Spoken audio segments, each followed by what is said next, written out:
Бүгін елімізде білім беру гранттарына өтінім қабылдау басталды. Биыл ұлттық бірыңғай тестілеуге 250 мыңға жуық бала қатысты. Мемлекет тарапынан бакалавриатқа 75 мыңнан аса грант бөлінді. Өтінім қабылдау сапасын арттыру үшін жаңа жүйе де іске қосылды.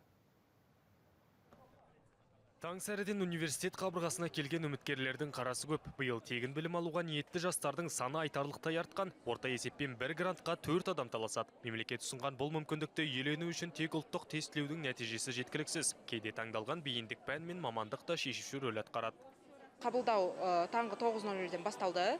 Бала талапкер легі, ата-аналар легі әлі жалғасуда. Шамамен 500 талапкердей қазір өтінім берді.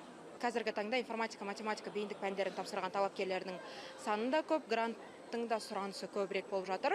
Елде техникалық мамандарға деген сұраныс артып келеді. Мемлекеттік гранттардың басым бөлігі осы бағытқа бөлінген. Инженерлік, өңдеу және құрылыс салаларында биыл 16 мыңнан аса талапкер тегін білім алады.